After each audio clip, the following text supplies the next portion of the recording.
Alô você que me acompanha aqui no meu canal. Aqui é a professora Jaqueline Silva.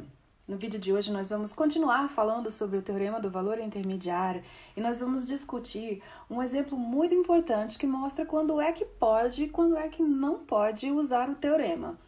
Ah, entendi. Você estava muito afim de continuar fazendo um estudo sobre o Teorema do Valor Intermediário, não é verdade? Então deixa seu like aí pra mim. Se inscreve no canal se você ainda não está inscrito. Compartilhe esse vídeo, por favor, para várias pessoas. Vamos dar visibilidade para o canal e vem comigo. Bom, eu coloquei aqui então novamente o enunciado do Teorema do Valor Intermediário que nós assistimos na aula anterior.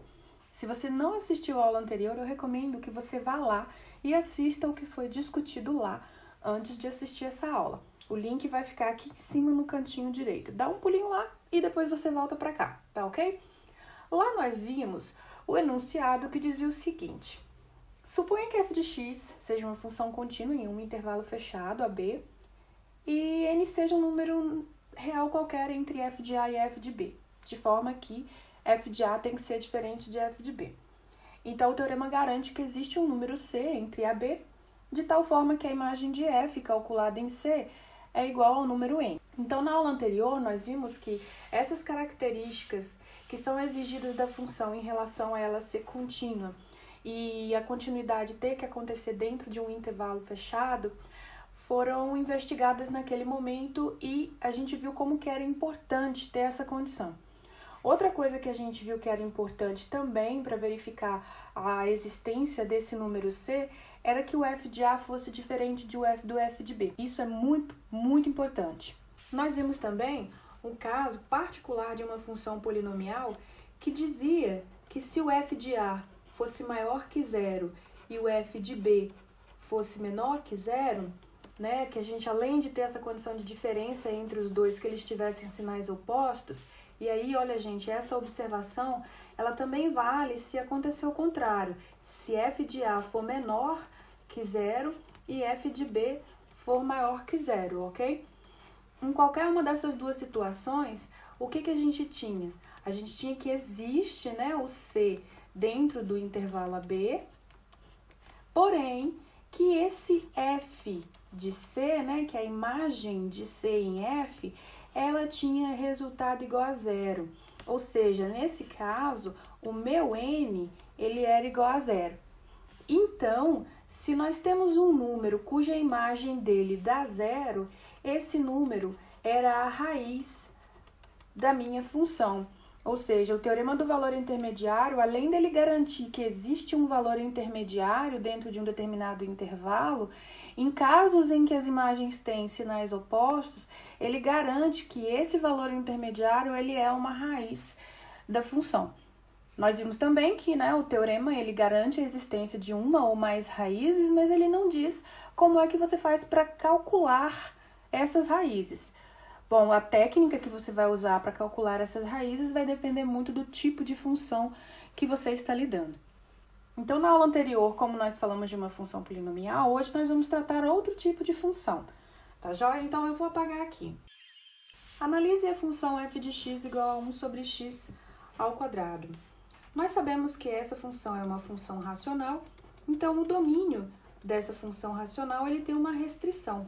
Nesse caso, a restrição está no zero, né? Ela não pode ter denominador igual a zero.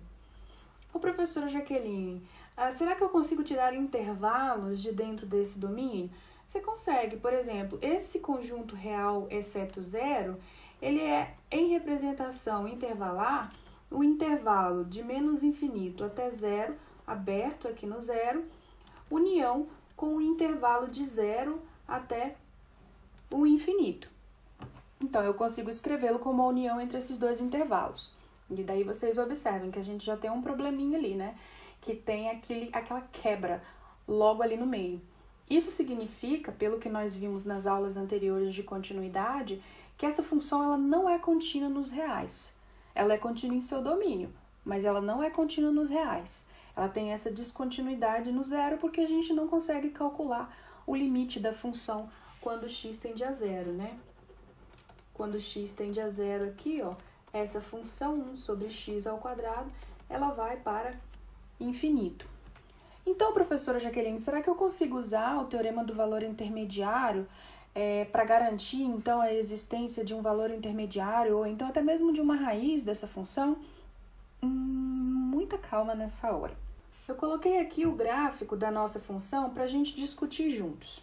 Olha só o que acontece. Ó, quando x tende a zero pela esquerda, ela vai para mais infinito, e quando x tende a zero pela direita, ela vai para mais infinito. Isso significa que eu não consigo achar um intervalo fechado que contenha o zero, de forma que eu possa usar o teorema do valor intermediário.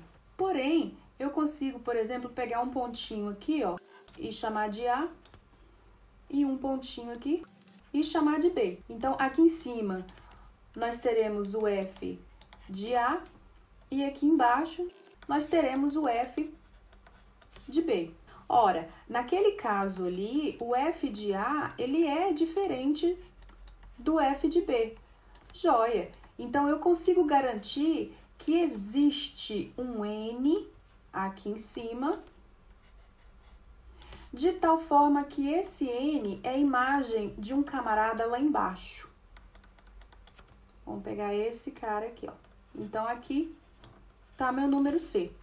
E aí, vocês observem que o C está dentro do intervalo de A até B. Então, eu consigo usar o teorema do valor intermediário para garantir que existe um valor intermediário aqui entre A e B. Mas o que eu não consigo é mostrar que existe uma raiz.